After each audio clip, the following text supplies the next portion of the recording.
Hi students, today we are going to continue first chapter of history. Hope you completed your homeworks.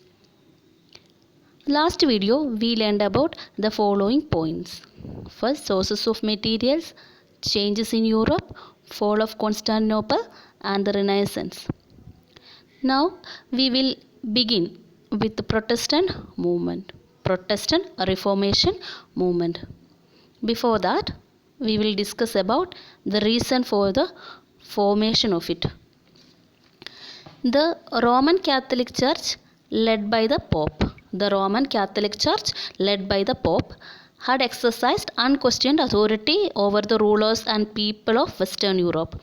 The Pope maintained his own army, waged wars, collected taxes from the land owned by the church and laid down norms and traditions that were binding on all Christians. A Christian who disobeyed or questioned church norms was proclaimed a sinner and denied all church service and was condemned to hell after death.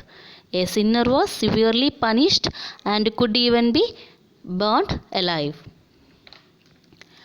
The Pope and the higher clergy became corrupt and began to lead lives of luxury.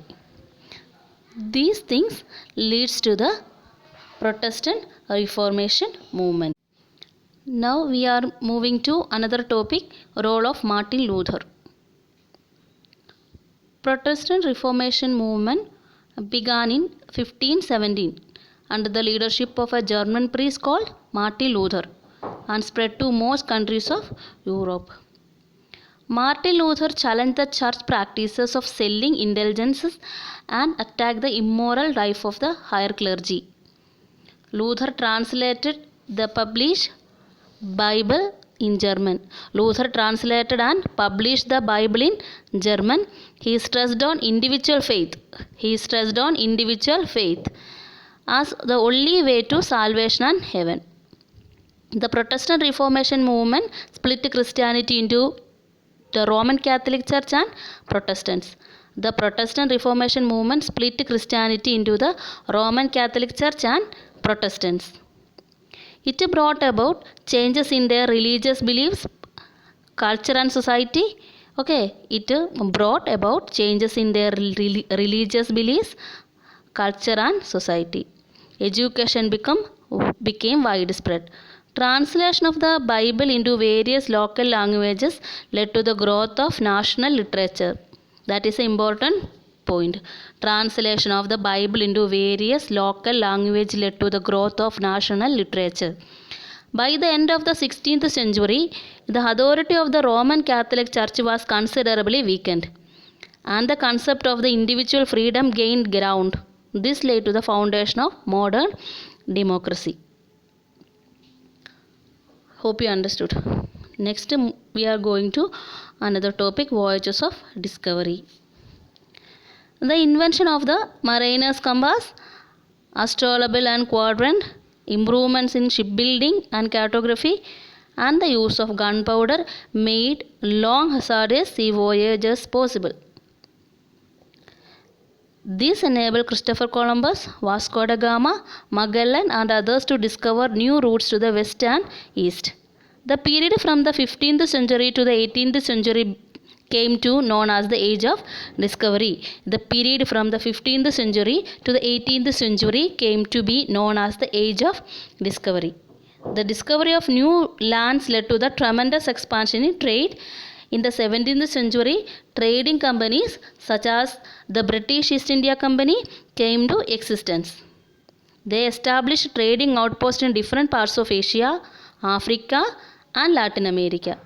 In due course, their influence in these areas increased and these areas were converted into colonies. That is, territories over which they exercised complete political and economic control. As the merchants and other segments of the middle class grew wealthier and more influential, they desired a greater say in matters of government. They demanded that the rulers consult them and share powers with them. This led to many conflicts and revolutions. Here we are concluding today's class, today's video. With this video, I have given the question answers from 5 to 14.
Please complete these question answers in your notebook and by heart all the question answers.